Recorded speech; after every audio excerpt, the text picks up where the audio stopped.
Ahora sí.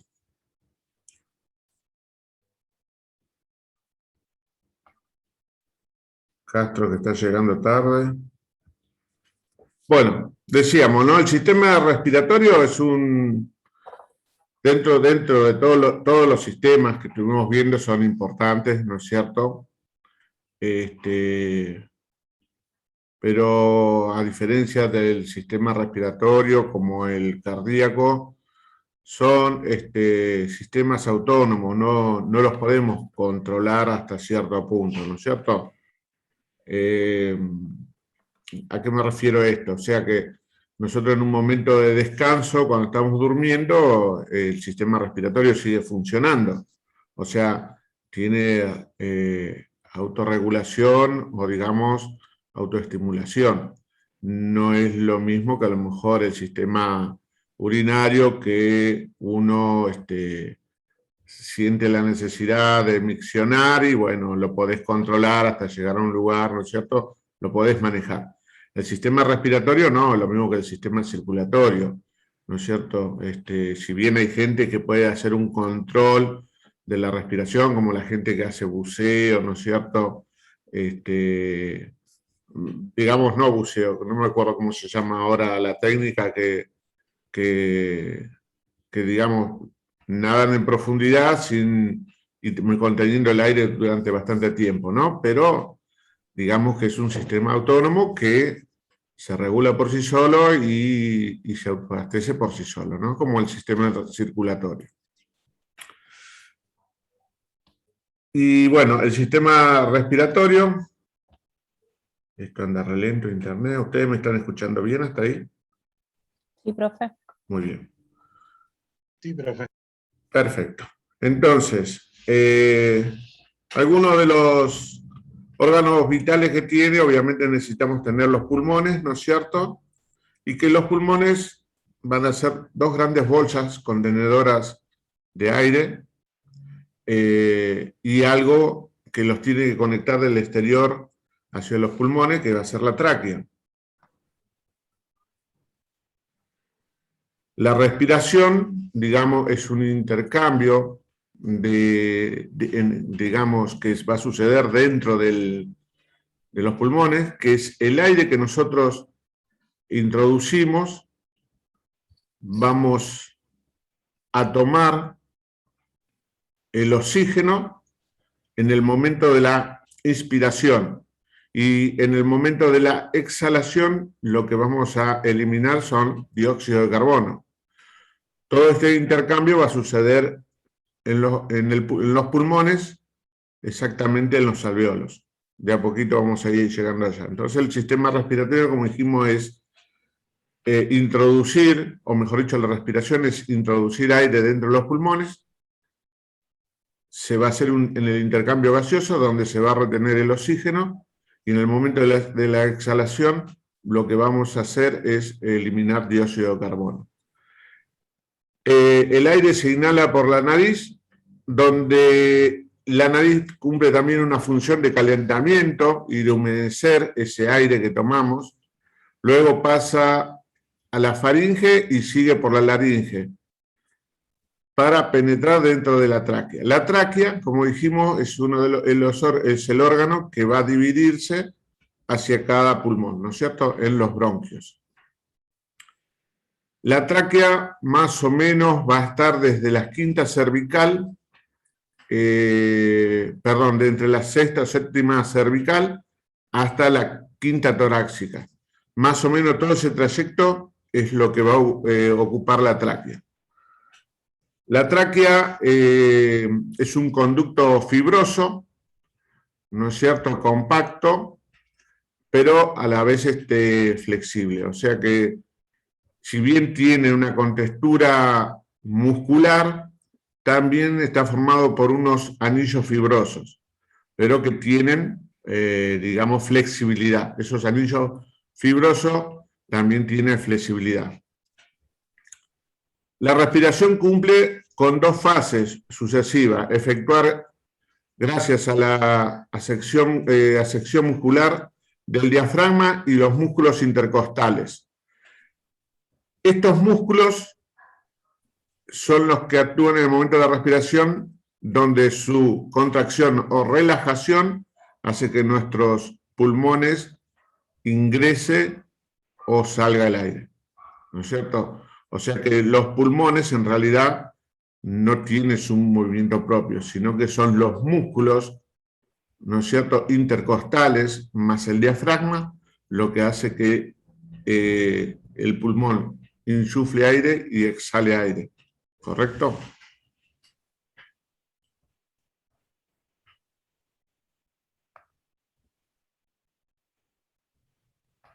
Seguimos, cuando me deje pasar.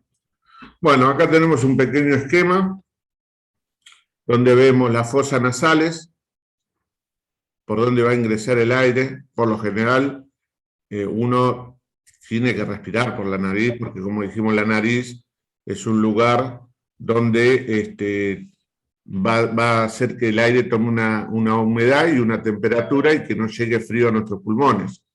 Si nosotros tomamos el aire por la boca, que también puede ingresar por la boca, ya no cumple la misma función. Lo ideal siempre sería poder respirar por la nariz, ¿no es cierto? Es la función de la nariz.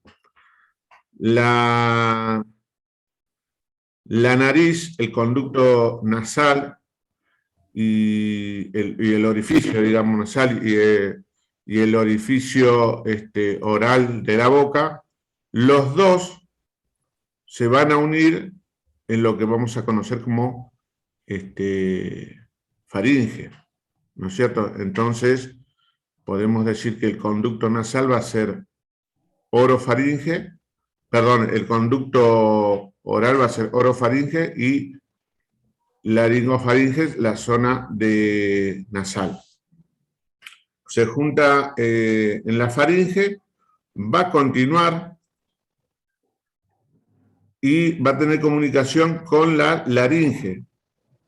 Que la laringe tiene una función especial, porque la laringe va a tener, va a ser encargada de la división de que ingrese el aire a la tráquea en el momento de la respiración, pero también por la laringe va a pasar todo lo que es el bolo alimenticio que estuvimos viendo la semana pasada, ¿se acuerdan? Entonces, en el momento que nosotros inspiramos aire, en la laringe va a haber una especie de tapita, que es la glotis. La glotis, en el momento de la inspiración, se va a abrir y va a permitir de que ingrese el aire a la tráquea. ¿Correcto? En el momento que nosotros hacemos la deglución de algo que comimos, o incluso cuando vamos a tragar la saliva, ¿no es cierto? En ese momento que vamos a tragar la saliva, la glotis, esa tapita que está en la laringe, lo que va a pasar es que se va a cerrar, ¿no es cierto? Eso es algo automático, ¿no es cierto? En el momento que nosotros inhalamos aire, inspiramos, en ese momento la glotis se va a abrir y va a permitir que pase el aire hacia la tráquea. Ahora, en el momento que nosotros deglutimos algo, o incluso, como dije, si tragamos saliva, ¿no es cierto? En ese momento lo que va a hacer la glotis es cerrarse y hacer que esa saliva o lo que hayamos comido, un alfajor, una galletita, lo que sea, va a hacer que pase al esófago. O sea que la laringe va a cumplir una función de dividir lo que va a ser la entrada de aire o la entrada de alimento. La entrada de aire lo va a llevar abriendo la glotis hacia la tráquea, y en el momento que comemos alguna cosa, lo que va a hacer es cerrar la glotis para que ese alimento pase al esófago. Entonces, en el momento que vamos a tomar aire, como dijimos, se abre la glotis y va a pasar directamente a la tráquea. La tráquea, como dijimos, es un órgano que está compuesto por varios anillos fibrosos, por músculos, ¿no es cierto? Y que va a ser el conector hacia los pulmones. La tráquea no llega directamente a los pulmones. Lo que llegan a los pulmones van a ser los bronquios. O sea que la tráquea se va a convertir en bronquio en el momento que se bifurca, como se ve acá en la imagen, ¿no? Tenemos la tráquea y vemos que hay una bifurcación. Se divide en dos. Cuando se dividió en dos, esa división de la tráquea va a llevar el nombre de bronquio. Bronquio fuente, un bronquio fuente derecho y un bronquio fuente izquierdo. Y esa bifurcación de la tráquea la vamos a conocer como carina. Eso anótenlo. La carina es la bifurcación de la tráquea que nos va a dar el nacimiento del bronquio fuente derecho y el bronquio fuente izquierdo.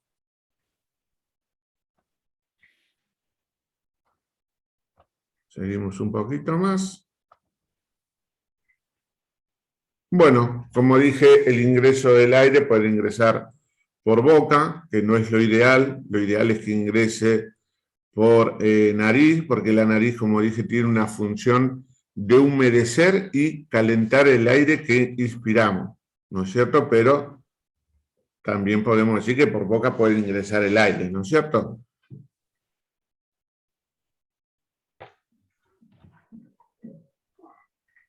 Seguimos. Acá tenemos un dibujo esquemático donde podemos ver la tráquea, los cartílagos traqueales, los anillos, los ligamentos que van a unir esos anillos y va a permitir la flexibilidad, ¿no es cierto? La bifurcación, este ángulo que se ve acá, el ángulo carinal, carina, es la bifurcación de la tráquea que va a dar nacimiento al bronquio fuente derecho y al bronquio fuente izquierdo. Cada bronquio de fuente derecho e izquierdo, a su vez, se van a dividir en otros bronquios. ¿Por qué? Porque los pulmones, a su vez, están conformados por lóbulos. Y podemos decir que el pulmón derecho está conformado por un lóbulo superior, un lóbulo medio y un lóbulo inferior. O sea que esto implica que del bronquio fuente se va a dividir en tres, que va a haber un bronquio que va a llegar al lóbulo superior, un bronquio que va a llegar al lóbulo medio y otro bronquio que va a llegar al lóbulo inferior. Entonces volvemos a repetir. De la tráquea se va a dividir a la altura de la carina en dos bronquios. Bronquio, se me pasó. En bronquio fuente derecho y bronquio fuente izquierdo. A su vez, el bronquio fuente derecho se va a dividir en tres bronquios segmentarios, o mejor dicho, en tres bronquios lobulares, no segmentarios, tres bronquios lobulares. Del lado derecho vamos a tener el bronquio lobular superior, el bronquio lobular medio y el bronquio lobular inferior. Y del lado izquierdo, el bronquio fuente izquierdo se va a dividir tan solo en dos lóbulos, porque el pulmón izquierdo va a tener un lóbulo superior y un lóbulo inferior. Que después, más adelante, cuando veamos bien la segmentación, vamos a ver que tiene prácticamente la misma segmentación que el lóbulo derecho, nada más que en vez de tener tres lóbulos va a tener dos lóbulos nada más el izquierdo y la segmentación va a tener mayor cantidad de segmentación el lóbulo izquierdo que el lóbulo derecho. Sigamos un poquito más. Bueno, acá es una imagen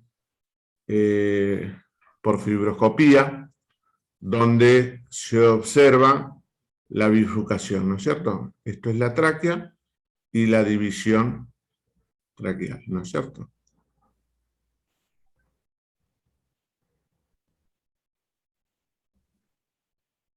Zona de la rinofaringe, donde va a ingresar el aire. Como dijimos, tiene una vellosidad y digamos, y una zona mucosa, que es lo que le va a dar la humedad al aire, ¿no es cierto? Y va a calentar el aire, ¿no es cierto? Acá estamos viendo unos pares craneales. Vamos a ver si podemos llegar este año a ver los pares craneales, ¿no es cierto? Los pares craneales están en la parte superior de la rinofaringe, ¿no es cierto? Y estos pares craneales son los que rigen todo lo que es el sistema olfatorio, ¿no es cierto? Esa vellosidad que tiene en este lugar se conecta a los pares craneales y es lo que nos da,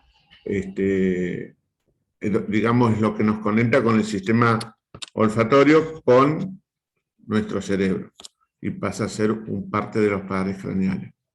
Después tenemos todo el sistema respiratorio, donde podemos ver los cornetes, el etmoide, que ya lo hemos visto en cráneo, ¿no es cierto? El vómer, diferentes partes de la estructura de la rinofaringe.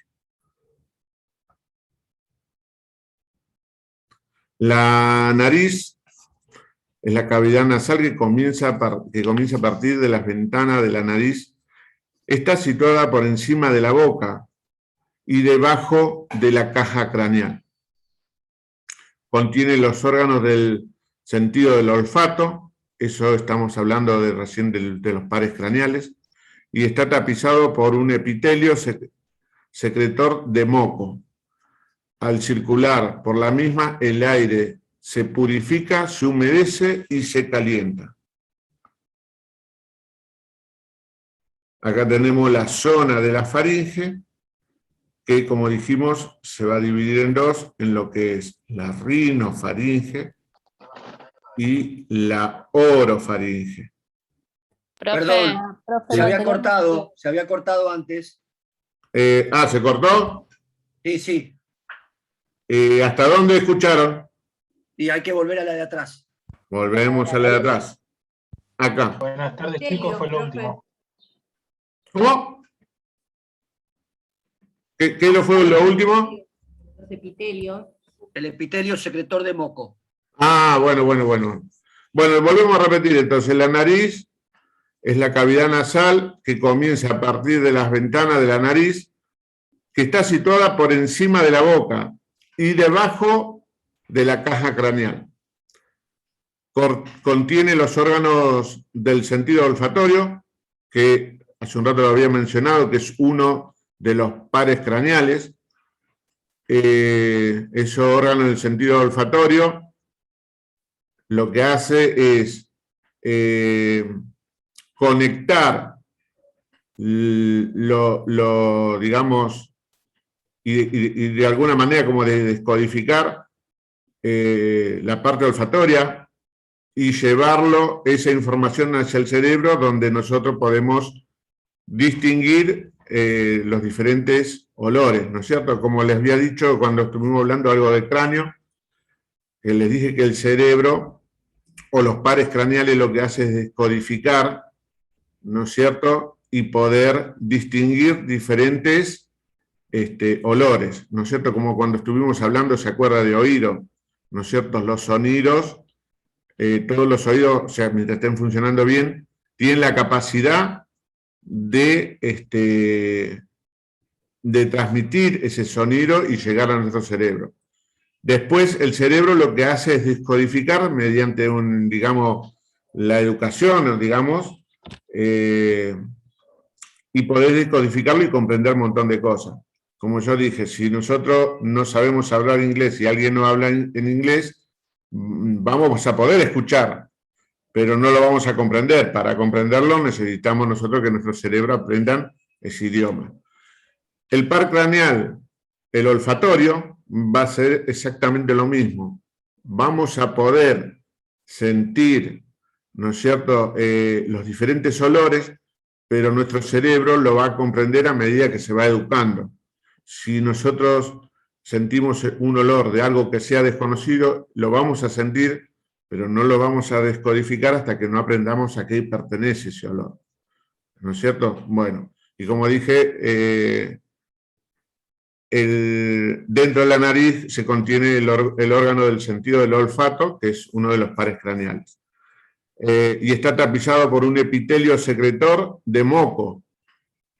Y al circular por la misma, o sea, por el conducto de la nariz, el aire se va a purificar, se va a humedecer y se va a calentar. Estamos hablando, vimos acá la fotito de la faringe, donde podemos decir que la faringe está dividida en lo que es la rinofaringe y la orofaringe. En el sistema respiratorio nosotros vamos a utilizar, o sea, mejor dicho, el aire tiene que entrar por la rinofaringe. Entre la rinofaringe y la orofaringe se van a juntar y van a formar lo que es la faringe. La faringe conecta la cavidad bucal con el esófago y la cavidad nasal con la laringe. Su techo es cóncavo y se relaciona con la base del cráneo y con los músculos que se insertan en ella. El recto ventral de la cabeza y largo del cuello.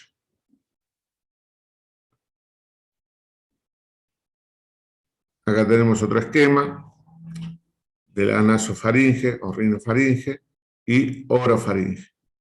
¿No es cierto? Se juntan y forman lo que es la faringe.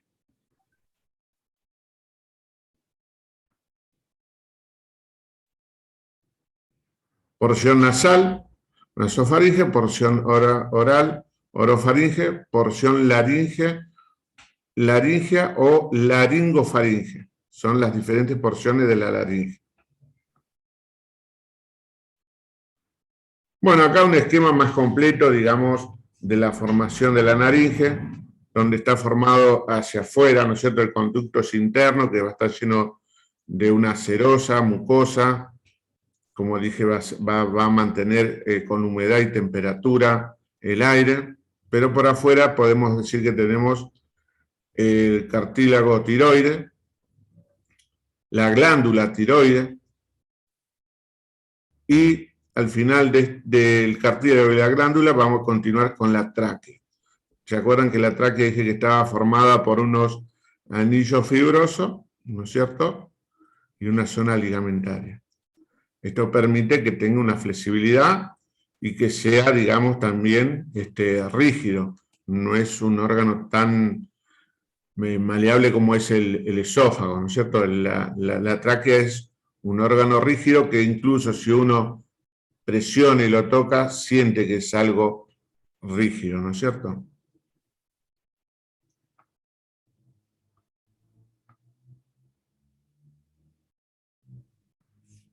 La laringe es una estructura de músculos cartilaginosos situada en la parte posterior del cuello, a la altura de las vértebras, y algo se tildó.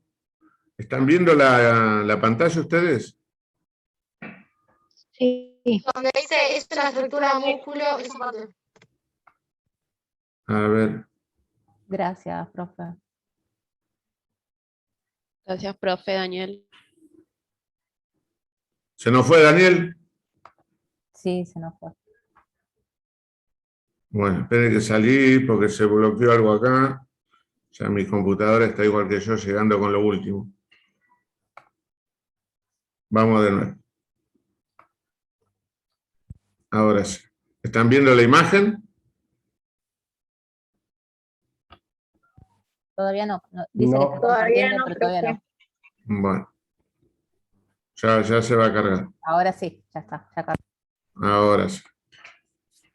Bueno, la laringe es una estructura de músculo cartilaginoso situado en la parte posterior del cuello, a la altura de las vértebras 5, 6 y 7, y esta continúa con la faringe y con la tráquea. Es el órgano de la fonación. Como dije, empieza entre las 5, 6 y 7 la laringe y va a terminar con la tráquea, que la tráquea va a estar más o menos hasta la quinta vértebra dorsal. Algunos autores dicen que la bifurcación de la carina está a la altura de la cuarta vértebra dorsal, no, perdón, torácica. Pero la bifurcación. Pero en realidad lo que es la tráquea va a llegar hasta una vértebra más abajo.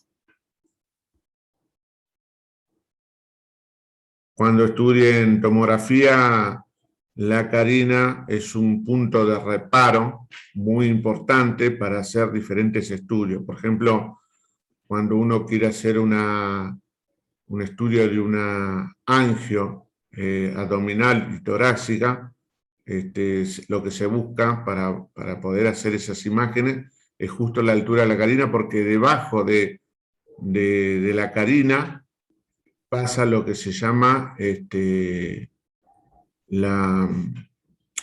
botón aórtico y todo lo que es el sistema aórtico una vez que sale el corazón. Entonces, cuando uno hace algunos estudios, ese es el punto de reparo y que es muy fácil de encontrarlo en una placa digital. Bueno, acá tenemos una imagen de la tráquea. Como dijimos, son anillos fibrosos unidos por ligamentos, ¿no es cierto? Esto hace que sea rígido, ¿no es cierto? O sea, más que rígido serían unos anillos compactos, porque rígido sería algo sin movimiento. Unos anillos compactos, y estos ligamentos hacen que tenga una pequeña flexibilidad. Imagínense que si no tuvieran una flexibilidad, nosotros no podríamos ni siquiera mover los cuellos hacia un lado o hacia el otro. Un corte anatómico. Esto que se ve acá son los pulmones.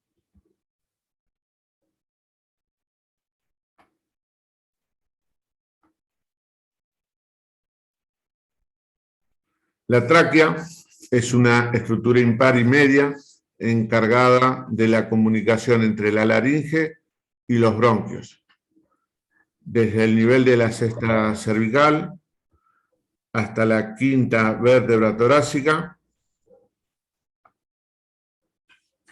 es de una consistencia elástica, se termina con la carina traqueal, es donde va a ser la bifurcación que va a dividir en dos bronquios, los famosos bronquios fuente. Bronquio fuente derecho, bronquio fuente izquierdo.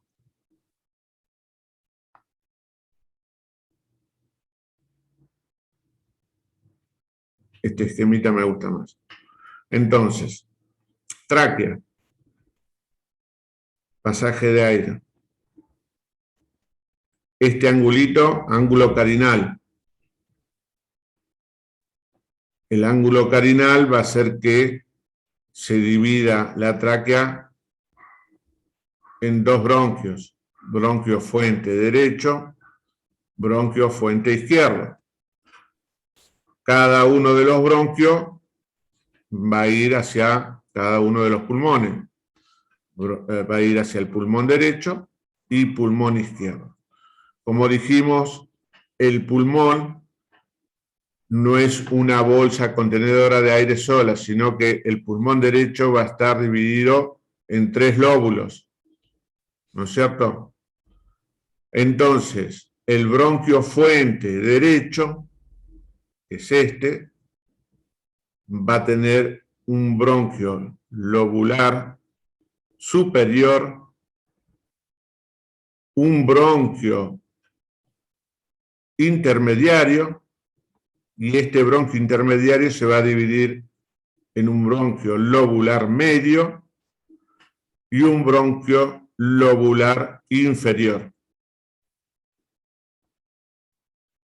el bronquio fuente izquierdo se va a dividir en dos bronquios lobulares nada más. Un bronquio lobular superior y un bronquio lobular inferior. Vamos a volver de nuevo al derecho. Igual esto yo le hice, ahora van a ver que hay un esquemita para que ustedes lo puedan estudiar mejor y acordárselo mejor. Entonces, del lóbulo lobular superior, vamos a tener 3 bronquios segmentarios. O sea que ese bronquio lobular superior, a su vez se va a dividir en 3 bronquios segmentarios, que va a ser el bronquio del segmento apical, el bronquio del segmento posterior y del bronquio del segmento anterior. ¿Correcto? ¿Esto qué quiere decir? Que el lóbulo superior va a estar conformado por 3 segmentos. Uno que va a ser superior, uno que va a ser posterior y uno que va a ser anterior. Esos 3 segmentos van a formar el lóbulo superior. El lóbulo, después tenemos, como dijimos, el bronquio intermediario, que sigue bajando, y a su vez esto se va a dividir en los bronquios lobular medio y el bronquio lobular inferior. El bronquio lobular medio, a su vez, va a tener 2 segmentos. Esperen que dejo entrar a 2 personas más. Ahí está.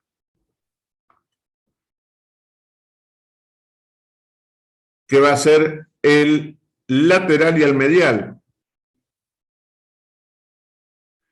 Y después el bronquio lobular inferior va a estar dividido por 4 basales.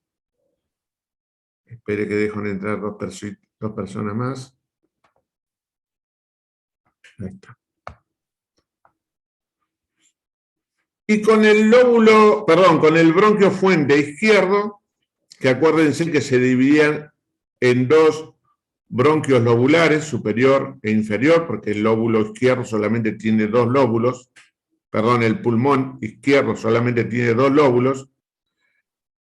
Esos bronquios lobulares superior se va a dividir en segmento apical posterior, segmento anterior, y después va a tener un bronquio que va a ser de la língula, que también va a ser un segmento medial y un segmento lateral.